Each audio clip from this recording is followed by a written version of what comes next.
कहाँ से होगा? 143। क्या है? रसायन। देखिए केमिस्ट्री ऑब्जेक्टिव है। Objective question 143। कदा कि लोहे के फ्राइंग पैन के जंग से बचाने के लिए निम्न में से कौन सी विधि उपयुक्त है? जिंक की परत चढ़ाकर। कदा कि कौन सी विधि उपयुक्त है, इसीलिए जिंक की परत चढ़ा देंगे तो वो लोहा बच सकता है। फिर कहता है स्टेनलेस स्टील में लोहा एवं कार्बन के अलावे अन्य तत्व रहते हैं। निकेल और क्रोमियम। स्टेनलेस स्टील में लोहा एवं कार्बन के अलावे अन्य तत्व रहते हैं। निकेल और क्रोमियम। एल्युमिनियम पर मोटी ऑक्साइड की परत बनाने की प्रक्रिया कहलाती है एनोडीकरण। एल्युमिनियम पर मोटी ऑक्साइड की परत बनाने की प्रक्रिया कहलाती है एनोडीकरण। सीसा और टीन की मिश्र धातु को कहते हैं सोल्डर। सीसा और टीन की मिश्र धातु को कहते हैं सोल्डर। लोहे में जंग किन किन वस्तुओं की उपस्थिति में लग सकता है? वायु और जल की उपस्थिति में। वायु और जल की उपस्थिति में लोहे में जंग लग सकता है। सिल्वर को वायु में छोड़ देने पर किस तत्व से अभिक्रिया करती है जिससे उसकी सतह काली हो जाती है? सल्फर। कॉपर को वायु में कुछ दिनों तक छोड़ देने पर उसकी सतह से भूरे रंग की परत धीरे धीरे समाप्त होकर हरे रंग की परत चढ़ जाती है।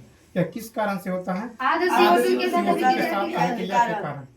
चांदी के बर्तन या गहने को वायु में खुला छोड़ने पर उसकी सतह पर काले धब्बे पड़ जाते हैं जो हैं सिल्वर सल्फाइड। अगर किसी मिश्र धातु में एक धातु पारद है तो इसे क्या कहते हैं? अमलगम। अगर किसी मिश्र धातु में एक धातु पारद है तो इसे क्या कहते हैं? अमलगम। मिश्र धातु कांसा होते हैं विद्युत के कुचालक। मिश्र धातु कांसा होते हैं विद्युत के कुचालक। कथा लंबे समय तक लोहे की कांटी को आर्द्र वायु में छोड़ देने पर उसकी सतह पर किस रंग की परत चढ़ जाती है? भूरे रंग की। अगर लोहे में 0.05% कार्बन मिला दिया जाए तो क्या होगा? प्रबल तथा कठोर हो जाता है। इस्पात में कितना प्रतिशत कार्बन है? 2। इस्पात में कितना प्रतिशत कार्बन? 2%। अमलगम क्या है? पारे में घुली धातु। अमलगम क्या है? पारे में घुली धातु। उसके बाद देखिए किसी बिलियन के पीएच मान उसमें उपस्थित H+ आयन की सांद्रता को लघुगणक का ऋणात्मक मान देता है। शुद्ध जल का पीएच मान कितना होता है? 7। शुद्ध जल का पीएच मान कितना होता है? उदासीन विलयन का पीएच मान कितना होता है? तो 7 के बराबर।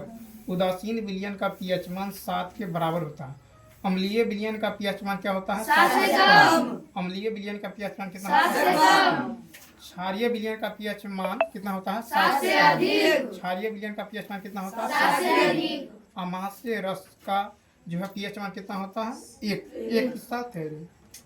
कहता नींबू रस का पीएच मान होता है 2.5, सिरका का 3, टमाटर रस का 4.1, पसीना का पीएच मान 4.5, अम्ल वर्षा का पीएच मान 3.6 और दूध का 6.5, शुद्ध जल का 7, आंसू का 7.3। ठीक है। अब पीत का कितना होता है? 7.5 से 8.8। ठीक है।